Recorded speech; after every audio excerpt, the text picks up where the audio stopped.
Now let's continue on our journey looking at a mathematics library. In this video we're going to cover matrices. So we're going to see how we can generate matrices, and we're going to look at some ways of manipulating them. So it's going to be the same format as the last video. I'm going to talk through the various different matrix manipulations I have here. There's about 4 or 5 of them, and then I'm going to show you an example running on the machine. So we're going to start off with matrix addition, and the same thing holds for the previous video. I'm not going to teach you about matrices and the mathematics of matrices. There's stuff on my YouTube channel if you want to go and check that out. This is really just about how we can use them within our assembly language. So for the matrix addition, we're going to be adding 2 matrices together. So we're going to have matrix A and matrix B, and we're going to put the answer in matrix C. So first of all, let's see how we can generate matrices. So the difference between the vector and the matrix is that matrix is going to have multiple rows, as opposed to the vector, which is just going to have a single row. So we can generate the matrix in a similar fashion. We can use the basic array structure. So you can see here the first one we've generated is the DC matrix underscore A, and you can see that the first row is 1, 2, 3, 4 separated by commas. So this is really just the same as the basic array we've seen in the previous example. But now, in order to split the rows and columns, we use the colon. So when we've got a colon here, it tells us we've now moved down to a new row. So this next row is 1, 2, 3, 4. So this matrix runs 1, 2, 3, 4 down to the next row 1, 2, 3, 4. And we're going to add on matrix B, and matrix B is going to be 1, 1, 1, 1 and 1, 1, 1, 1. So in order for us to add the matrix, they have to have the same row and column count. Okay, so usually seen it as a matrix as an m by n matrix. So m is the number of rows and n is the number of columns. So we have to also tell it the length of the matrix. So the actual subroutine doesn't go in and generate it. We could potentially build in the subroutine so it just counts the number of values within the matrix. That's something that potentially we could have done, but that's just not the way I've done it here. So we can see that the length of this matrix is 8, so we're really saying we've got 8 elements. So 1, 2, 3, 4, and then 5, 6, 7, 8 elements in each matrix. Now whenever we add both of these together, we're going to put the value, the answer, in matrix C, and we have to set aside enough memory locations. So again, whenever we add the matrices together, we're going to get the same number of elements. So we're going to have 8 elements in the addition matrix. So we're going to pass the start address of the answer into the subroutine. So in this example here, the answer for this should be 1 plus 1 is 2, so it will go 2, 3, 4, 5. So you can see here 2, 3, 4, 5, and then the next one's going to be 2, 3, 4, 5. So we should get this result here whenever we go through the matrix addition. So this has covered, the basics of how we represent our matrices, and it's really quite simple. Now I'm not going to go through, we actually quickly I'll go through here. We're going to push matrix A, we're going to push matrix B, we're going to push matrix C, which is the result, and we're going to push the length. Then we jump to the subroutine to add the matrices, and then it's going to come back with the result, and the result's going to be in this matrix C. Now the same thing occurs for the subtraction, so I'm not going to talk through this at any length. The subtraction is exactly the same. The only difference now is that instead of jumping to the subroutine for adding the matrices, we're jumping to the subroutine to subtract the matrices. And everything here is exactly the same, pushing in A, B, C and the length. And you can see in this example here, we're going to have 2 minus 1, 3 minus 1, 4 minus 1, 5 minus 1. And there's the result down here. The final result should be 1, 2, 3, 4, 1, 2, 3, 4. Straightforward. Now we're going to work out two different determinants. So we're going to look at the determinant of a 2 by 2 matrix and a 3 by 3 matrix. Whenever we find a determinant, it returns a single value. So if you're interested in determinants, you can always go online and check it out for yourself and see exactly what they mean. So the 2 by 2 matrix, what we're going to do is we're going to set aside the matrix that we want to find the determinant of. So in this case here, we've got the matrix 3 minus 2, 1, 4. And we're going to find the determinant of that. And again, there's only going to be one memory location, so we can say set aside a memory location ds and we'll call it det, so for determinant, and that's one memory location. So we're going to push in the matrix and we're going to push in det, which is the position where the answer goes. We're going to jump to the subroutine to find the determinant. It's going to go through and it's going to stick the answer in the determinant here. So in this example here, I'll quickly, if you remember, for the det determinant for a 2 by 2 matrix, it's 1 upon AD minus BC. So you'll see that if you go online.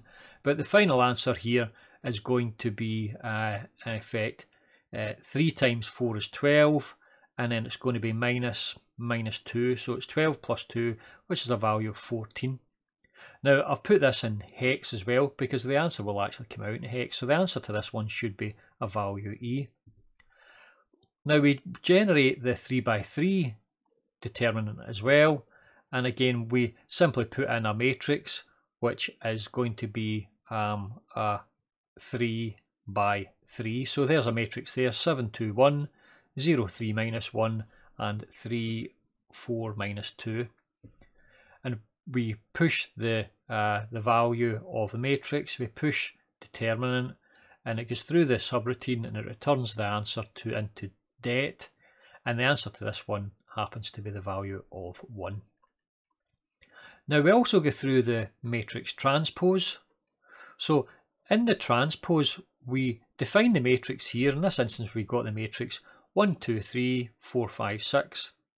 Now whenever we transpose we change rows for columns. So what we're going to end up here was we're going to end up with the 1, 4 and then the 2, 5 and then the 3, 6. So in order to do this, we're going to actually have to push in quite a lot of information. First of all, we're going to have to push in the matrix, and then we're going to have to push in the length of the matrix. So that is the number of elements. In this instance, the number of elements is 6. Now we're also going to have to push in the row and column count for this matrix. So the row and column count for this is going to be the M is going to be 2 because there's 2 rows, and N is going to be 3 because there's 3 columns. So it's a 2 by 3 matrix this. And we're going to have to push in where we want to store the result. So I've called the result TRANS for transpose. So we set aside 6 memory locations for the transposed equation, and we also have to set aside whenever we work through and generate the transpose, the subroutine will work out the row and column count. Okay, in effect it's going to be swapped round about. Instead of having a 2 by 3, it'll be swapped to a 3 by 2, okay? But it will return the 3 in here and the 2 into this memory location here. So this one is going to give us the 1, 4, 2, 1, 4, 2, 5, 3, 6, and I've missed that out, but it will actually return the M, which will equal MT, which will equal, instead of it being 2, would be 3, and the NT, instead of it being 3, it would be a value of 2. Okay, so that's the matrix transpose. Finally, the most awkward one for me to generate in terms of the subroutine was the matrix multiplication, because we want to multiply together two matrices. Now, we have to be careful when we do matrix multiplication. We have to ensure that the row and column count match so that we can actually do the multiplication. But again, you'll check that online if you're not sure about matrix multiplication. So in this instance here, we're going to multiply together two matrices. So the matrix A and the matrix B will get multiplied. So we've got, in this instance here, we've got 1, 2, 3, 4, 5, 6. And you can see we have to tell it the row and column count. So the row for this is, there's 2 rows and there's 3 columns. And then we're going to multiply it in matrix B. Matrix B is the 1, 2, 3, 4, 5, 6. So the row count is 3 and the column count is 2. So as long as this NA and MB are the same, we can multiply the matrix together. And the final count for the answer is going to be the 2 that's left over, which is going to be a 2 by 2. So this will give us a 2 by 2 matrix. So we also pass in matrix B and the row column count, and then we pass in matrix C, which is the position of the answer. That's where we want it to put in the answer for the subroutine. And the matrix C, we tell it what the actual size of that matrix is. Again, we could have worked that out in the subroutine and missed it out, but I just decided not to bother doing that. We'll keep it like this. So we're going to pass all of those values in. So you can see it's passing matrix A in, which in effect you can see matrix A is the address, and the MA and NA are the actual values for the row and column. And again, matrix B is the address of matrix B, and then the row column count. And then we're going to pass in matrix C, and then we're going to pass in the address of matrix. We're going to pass in the address of the row and column count for C as well, and it will work out what those values are and it will return them. Okay, we'll probably, whenever we go through an example, we'll go through the multiplication example, because that's probably the most complex. So in this instance here, if we multiply these two matrices together, I've got the value of 2 by 2 matrix, which will be 22, 28, 49, 64. Can you see this at the bottom? Aye. Now let's see, I think it's just come off of the bottom again. So let me open this up again. Okay, just slide up a bit. Okay, so you can see here, the final answer is going to be 22, 28, 49, 64. And I've converted that into hex, so we should get 16, 1C, 31 and 40 in hex. So that's how we do our basic matrix manipulations. I haven't put in every form of matrix manipulation, but that's a good basic cross section of some matrix manipulations. So let's take this example here of how we multiply the matrices together, and we will run this on our machine. I have started the simulation and it's been running for about 10 seconds or so. Now we should see some of the numbers coming through, and if I bring up the little answer sheet here, we can see we should be getting the 16, 1C, 31, that's in the bottom right hand corner, the 40. So there's the 1C here, and there's the 40. So this should be just about finished now. We'll let that just run out, it should only take a few seconds. So that's it actually ran through and it's finished and it's generated the results. So let's stop this, and then we will go in and we'll have a look at the answers here within the RAM. So let me bring up the little form here.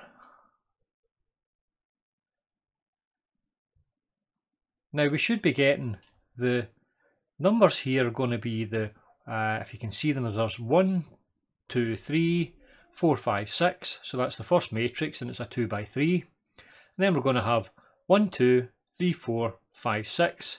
That's the second matrix and it's a 3 by 2. And then when we multiply them together, we get 16,1C3140, and the answer is a 2 by 2 matrix. So that works, and it's generating everything that we expect from it. So now we can manipulate matrices with our machine using our mathematics library. So thank you for listening. I'll get you in the next video. Goodbye.